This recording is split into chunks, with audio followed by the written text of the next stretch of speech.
您好，欢迎收看中央社全球视野，我是张雅婷。在中国迫害下，西藏精神领袖达赖喇嘛1959年带了数万藏人出逃到印度，成立流亡政府，积极寻求国际社会认同。同时，西藏政界大声寻求台湾协助，指出台湾和西藏同样受到中国的威胁，是在同一条船上。西藏流亡政府1959年在印度北部山城达兰萨拉建立，近10多年来实行最高法院、西藏流亡议会、内阁辖下三权分立的民主制度。达赖喇嘛2011年退出政务，仍是藏人精神领袖。西藏流亡政府积极寻求国际社会认同，也寻求台湾协助。I think both Tibet and Taiwan are sailing in the same boat because both Taiwan and Tibet, we are being harassed by the People's Republic of China. Fundamentally, every individual wants freedom, justice, and peace. And as long as that is not there, there'll be, there'll be appeals or fight for such freedom in, as has been the case in the case of Tibet and Taiwan. 西藏流亡政府面对中国的威胁，忧心忡忡，认为台湾也遭遇中国胁迫，同在一条船上，必须加强合作。There should be stronger collaboration and cooperation between the people and government of Tibet and Taiwan. Government of Taiwan can help Tibetans in the educational field also to sustain the tradition and the culture that are being eradicated by China as illegal. 西藏政界也呼吁，在国际上，西藏和台湾必须强调来自中国的压迫、镇压、侵犯人权等个别或共同的问题，并寻求纠正和补救措施。中央社记者李敬伟、达兰萨拉报道。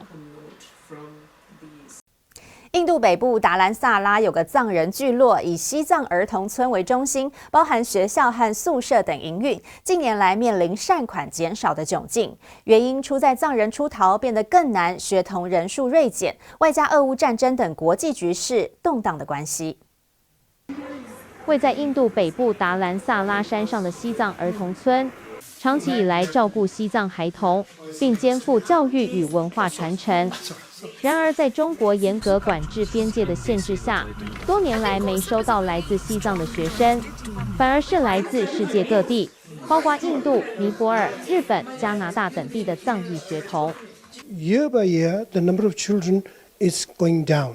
So, number one factor is because of the Chinese policy of not letting the children from Tibet to come over here.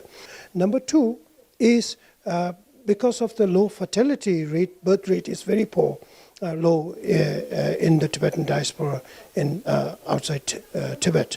西藏儿童村的秘书长喀桑彭措也表示，在俄乌战争等局势持续动荡且严重影响经济情况下，捐款数量变少，使校内仍有西藏儿童未获资助。重重挑战也让西藏儿童村面临危机。中央社记者李敬伟、达兰萨拉报道。叙利亚总统阿塞德垮台超过10年的内战结束，期间超过350万叙利亚难民涌入土耳其避难，现在人潮开始回流，叙利亚难民打包回家，也感谢土耳其常年的接纳。叙利亚阿塞德政权垮台，超过10年的内战画下句点。邻国土耳其南部卡利斯省和叙利亚接壤，边境关卡近来开始出现难民回流的人潮，叙利亚难民打包回家，感谢土耳其常年的接纳。Şu anda birinci ben çok teşekkürler Türkiye, insanlar, devletler, yani çok memnun. Allah razı olsun hepsini. Şu anda savaş bitiyor. Her kişi memleket tekrar gidiyor. Orada çalıştım, döner, highlights, çalıştım inşaat, çalıştım mobilya. Herkes iyi muamele insanlar, yani çok memnun. İnşallah. 自从2011年叙利亚内战爆发，土耳其10年都来接纳超过350万名叙利亚难民，比其他国家多。许多难民已经从小孩长大成人，也有难民是在土耳其出生。Güzel bir ülke. Türk halkına çok teşekkür ediyorum. Yeni bir hayat bizi bekliyor. İnşallah Suriye'yi yeniden tamir ederiz. Arkadaşlarım vardı, Türkler çok vardı. ve Suriyeliler de vardı. Orada çok iyiydi. Okula devam edeceğim. Orada Türk dili öğreteceğim onlara. Hemşire olmak istiyorum. 叙利亚难民等待海关完成手续，就可以通过土叙边境重返家园。不过，对流亡欧洲的叙利亚难民来说，欧洲各国在阿塞德政权崩解后，迅速掀起一波要把在地叙利亚难民遣返回国的声音，让他们还来不及庆祝内战结束，就又陷入担心害怕。叙利亚难民的去留成为欧洲各国热议议题。当中，德国明年2月提前大选，有望胜选的反对党基民盟主席梅尔茨已公开要求没有工作的叙利亚人需返回家园。现任总理肖兹则表示，任何在德国工作、顺利融入的叙利亚同胞都欢迎在德国留下来。中央社综合报道。冬天去哪玩？镜头转到巴黎，号称世界最大的室内溜冰场冰雪大皇宫，在历经将近4年关闭修缮后，再度重新开放了。古迹结合800平冰道，还有 DJ 演出，浪漫又热闹。